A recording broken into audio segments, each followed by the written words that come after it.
The Yoruba Orisha tradition, the source of a spiritual empire before Santería, Voodoo, and Candomblé.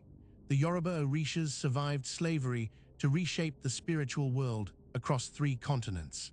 Long before the first enslaved Africans set foot in the Americas, a sophisticated spiritual system flourished in the forests and cities of what would become southwestern Nigeria and Benin.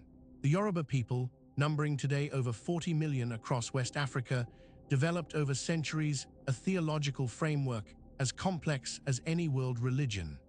A system centered on Olodumare, the supreme creator deity, and mediated through a vast pantheon of divine intermediaries called Orishas. These are not angels or saints in the Western sense.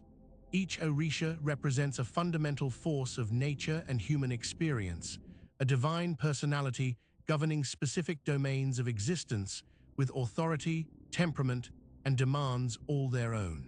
Shango commands thunder, lightning, and divine justice, manifesting in storms that shake the earth and in the courtroom decisions that determine human fate. Yemoja rules the ocean depths and the mysteries of motherhood, her waves both nurturing and destroying.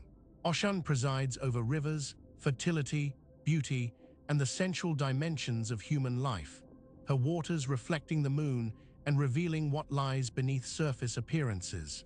Ogun embodies iron, war, labor, and technology. Every blade that cuts, every nail that holds, every surgical instrument and agricultural tool carries his essence.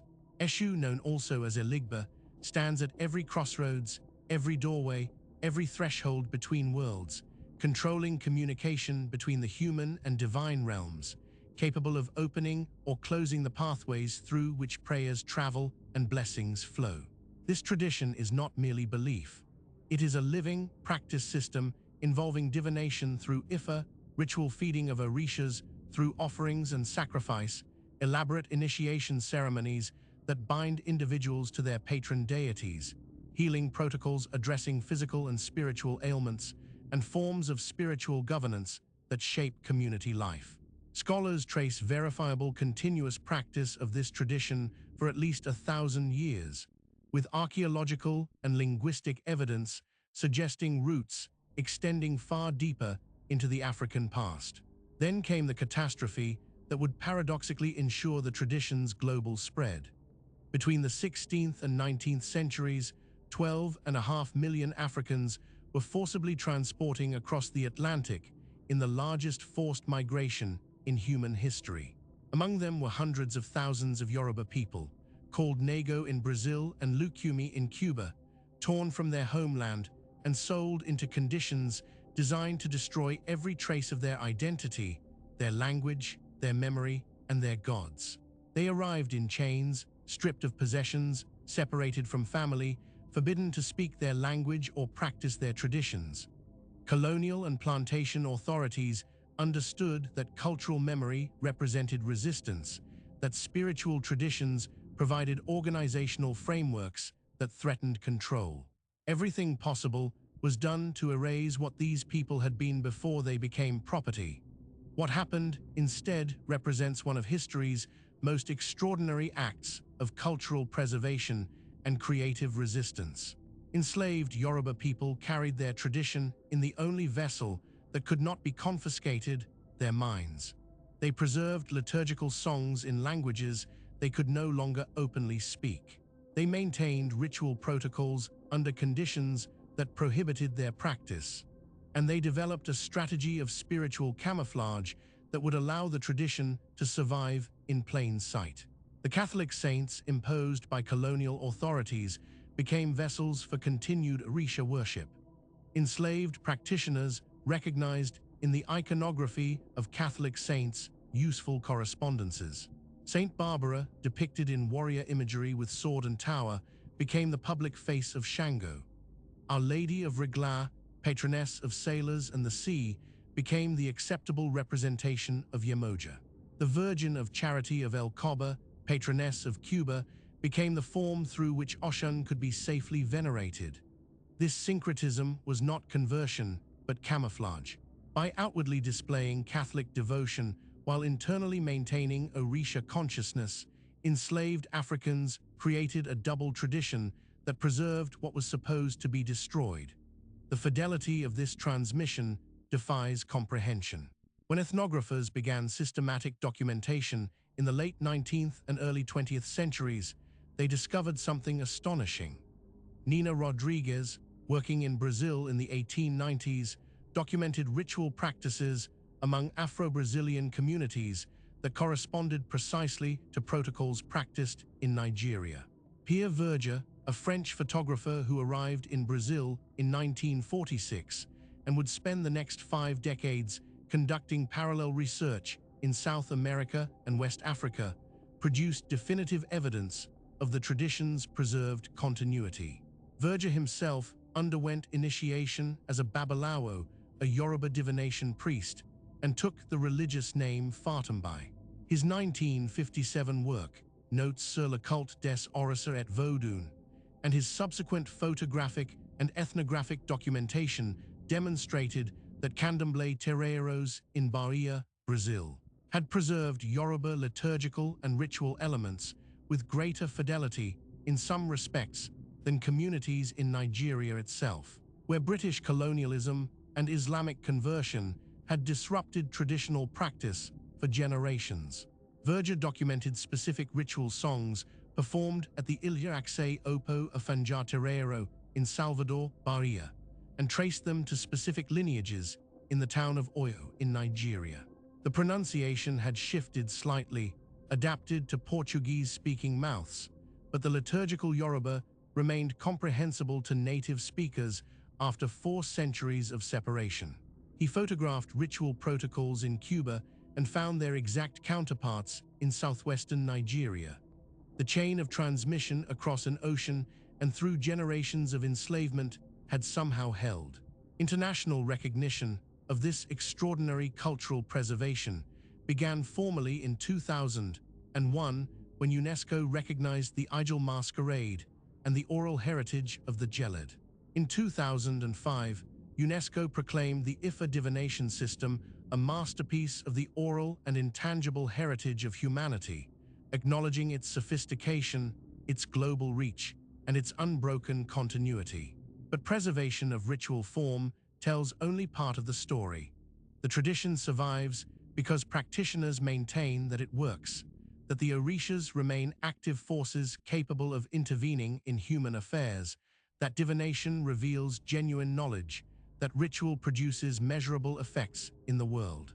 The spiritual mechanics of the tradition center on Ash, divine power that flows through all living things and can be accumulated, directed, or diminished through ritual action and moral conduct. An individual aligned with their Orisha patron, fulfilling ritual obligations and observing prescribed taboos, maintains strong Ash and experiences life flowing toward beneficial outcomes. An individual who violates taboos, neglects obligations, or attempts to manipulate Ash for destructive purposes risks what practitioners call Ori problems, a disruption of one's personal destiny and spiritual identity. Ori represents the intersection of personal destiny and Orisha patronage, the unique configuration of spiritual identity that determines an individual's path through life. When Ori becomes disturbed through spiritual attack, ancestral violations, or accumulated taboo breaches, the effects manifest across all dimensions of existence. Health deteriorates, relationships collapse, financial stability evaporates, accidents accumulate beyond statistical probability. Documented cases from Babalawo practice in Nigeria and from Candomblé terreiros in Brazil describe interventions addressing such crises. Anthropologist Michael Smith Omri Tunkara documented a 1993 case involving a Nigerian-born businessman living in London who consulted a Yoruba Babalawo after experiencing a sequence of professional failures and personal losses that seemed to defy rational explanation. His import-export business collapsed despite sound market conditions. His marriage deteriorated without clear cause. His health declined despite medical intervention, finding nothing organically wrong. The Babalawo employed Ifa divination, the systematic diagnostic and prescriptive system at the heart of Orisha tradition's response to spiritual crisis. Using the divining chain or sacred palm nuts, the Babalawo cast patterns that were read against a corpus of 256 Odes sacred verses encoding mythological narratives, moral prescriptions, and ritual protocols. The divination identified a specific ancestral violation 3 generations back. The businessman's grandfather had made a vow to Shango during a period of danger, promising offerings and devotion if he survived a particular crisis. He survived but never fulfilled the vow. The accumulated spiritual consequence of that broken promise had descended through the family line, manifesting in the grandson's life as systematic obstruction of success. The prescribed resolution involved elaborate ritual work, acknowledging the debt, making the delayed offerings to Shango, and performing ceremonies to restore the family's spiritual standing. According to the documented account, the businessman's circumstances began improving within months of completing the prescribed rituals, a reversal practitioners interpret as evidence of divine intervention and skeptics attribute to psychological factors or coincidence. The internal consistency and reproducibility of Ifa divination impresses even secular researchers. A qualified Babalawo consulting Ifa over the same question at different times should arrive at the same Odu, a consistency that practitioners cite as evidence of divine origin, and that scholars document as evidence of extraordinary internal coherence in a system maintained across continents and centuries through oral transmission. The tradition's response to spiritual crisis follows systematic protocols. Diagnosis through divination identifies the specific Orisha or ancestral force involved, the nature of the disturbance, and the prescribed remedy. Remedies may include offerings of specific foods, animals, or objects to particular Orishas, modifications to personal behavior and taboo observance, ritual baths prepared with specific herbs, formal initiation into deeper levels of practice, or sacrifice to restore disturbed spiritual balances. These protocols function today in Nigeria, in Brazilian Candomblé terreiros, in Cuban Santería communities, and increasingly in North American and European contexts as the tradition expands globally to practitioners of non-African heritage. The Yoruba Orisha tradition's greatest legacy extends beyond any individual ritual or theological concept. It demonstrates religious survival as an act of resistance, cultural memory as a form of warfare against erasure. Through colonialism, enslavement, forced conversion, and systematic cultural destruction designed specifically to annihilate African identity, the tradition not only survived but reproduced itself across hemispheres, generating new forms in new contexts while maintaining recognizable continuity with its origins. Today, Orisha tradition is practiced on every continent. In the United States alone, an estimated 1 million people participate in Santería, Candomblé, or direct Yoruba traditional practice. The tradition has been forced to defend its legal right to exist in Western legal systems that view certain practices, particularly animal sacrifice, as primitive or criminal. The Supreme Court of the United States ruled in Church of Lukumi Babalu, IV City of Hialeah in 1993 that laws targeting Orisha sacrifice practices were unconstitutional violations of religious freedom, a landmark recognition of the tradition's legal standing in America. The city of Hialeah in Nigeria, considered the spiritual homeland of the Yoruba and the birthplace of the Orisha tradition, receives pilgrims from Brazil, Cuba, Trinidad, the United States, and Europe. Africans and their diaspora descendants return to the source of a tradition that was never supposed to survive, completing a circle of transmission that spans oceans and centuries. Brazilian Candomblé priests undergo initiation in Nigerian shrines.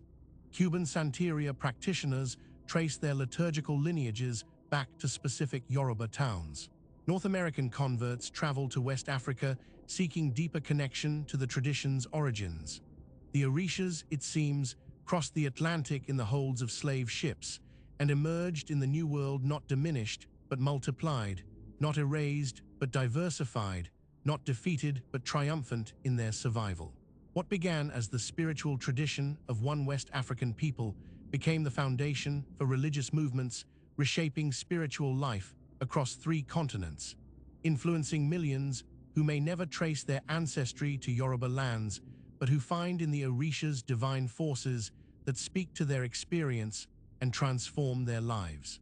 If you found this case compelling, subscribe to Vanishing Roads for more documented paranormal investigations from around the world. This story was created with AI assistance based on documented case files. All events reference real investigations and reported incidents.